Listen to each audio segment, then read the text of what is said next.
Can anyone say deja vu? I've got another remaster which I feel is worse than playing the original, but is nonetheless the only legal way of purchasing the game digitally. Now, this isn't entirely the same as that Simon the Sorcerer situation. Today's title had no digital version available previously, and original physical copies are rare, expensive, or both. It is supported by ScumVM though, so once you do get a copy it's not too much of a hassle to set up.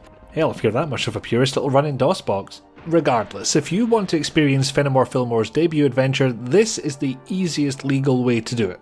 Once again, however, I wish they'd done a better job. With Fenimore Fillmore Three Skulls of the Toltecs, that is the remaster I'm talking about. Originally just titled Three Skulls of the Toltecs, this came out in 1996 from Revistronic and Warner Interactive. Now this is probably an embarrassment on my part, but I had never even heard of it or the series it spawned until I received a free Steam key for this remaster. Seems like an odd choice for a remaster after 23 years, but this and its sequels don't have the worst review scores ever, so why the hell not? Can't say it was guaranteed to sell big, but if there's a group of people passionate enough to remaster the game in spite of that, then that's a dream worth pursuing, he said in the beginning, with a glimmer of hope in his eyes. On that note, we'll start with the positives. There's a whole bunch of language options which I'm not sure were available before. You've got English, French, German, Russian and Spanish in both text and voice forms. Judging by the audio quality of those other languages compared to English, I'm guessing they were freshly recorded for this remaster, but I'm not sure. Czech, Hungarian and Polish are also available in text form only. 8 languages and 5 of them have voice too, that's not to be sniffed at.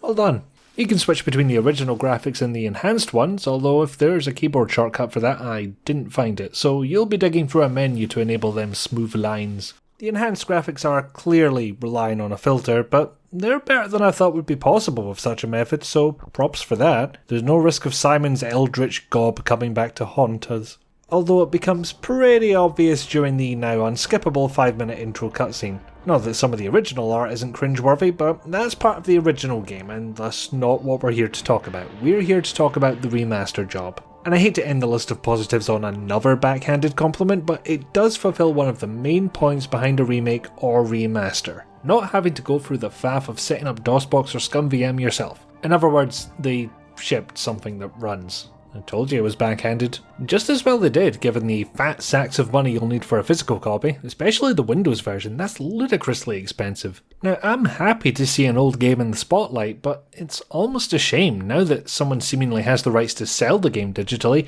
I can't really endorse pirating it anymore. Even if I do think playing this in ScumVM is a better experience. Which I absolutely do, let's not be coy about this. Which brings us on to the bat. If there's one guiding principle I have when it comes to a remaster, it's that it should be better than the original. Or at the absolute bare minimum, they don't start removing features. If it's not obvious by the footage, you've got a Scum-esque interface with the open close and pick up give verbs smashed into pairs. So effectively 6 verbs total. The keyboard shortcuts for those verbs didn't get carried over from the Scum design, like most of its imitators, but the default verbs did. Hover over an item and you might see a relevant verb get highlighted.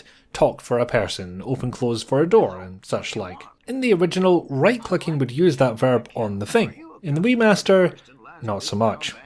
I am bamboozled. It's not just keyboard shortcuts from the original either. ScumVM lets you press the spacebar to skip lines of dialogue, and that doesn't work in the remaster either. As useful as having that last feature would be, I can kinda let that one go. It came from a third party, it wasn't in the original game. Removing the right-clicking though? Come the hell on. It's a really useful feature that they're pretty much still advertising by highlighting the verb. There are 2 keyboard shortcuts that still do something. Pressing the S key causes the game to stutter for a second with no other information. In the original, this created a screenshot. In the remaster, well, if it's making screenshots, I have no idea where they're going. Steam folder, documents, app data, none. The second keyboard shortcut is for motion blur. Hold down the M key and you get motion blur. And yes, if you're using the key, you have to hold it down. You can enable it in the graphics settings if you really want to. Can't imagine why. I guess all the development time went into this fancy save game selection. I mean, it is fancy, can't take that away from them. However, I can say it's unnecessary and awkward to use, and question why the game uses autosaves instead of letting you save manually before moving straight on. surprisingly, for everything it's taken away, the remaster still lets you double click to warp through an exit. Extra bonus, double right click will use the default verb on an object and warp you to it. In the original game, and not the remaster, of course. I'm starting to worry that the only remasters that these developers have heard of are the two Broken Sword ones, which, in short, are early and unsophisticated examples of their kind. Then again, I had suspected that this remaster was using ScumVM code without advertising that fact, but I haven't found any evidence to back up those thoughts. As far as I know, these brothers of casual are on the level. Unlike, say, the people who ported Humongous Entertainment games to the Wii because they made lawyers happen. So, good thing that's not likely to occur here. No, really, I just like bringing up that story for some reason. I don't know that there's much else to say here. You can play the game with better graphics, in more languages, no improvement to the original English voice acting, but it's much more convenient to get running, but slightly more awkward to play. Sadly, it's still the easiest to get and the cheapest to buy. I don't even get the luxury of buying this remaster then using the game files to set it up in ScumVM, and I can't believe I just made a comparison in which that Simon the Sorcerer remaster came out on top. So unless someone figures out the contents of this 1GB file that 7-Zip had no idea what to do with, this is what we have. But hey, at least there's goddamn motion blur. Hello, thanks for watching all the way to the end.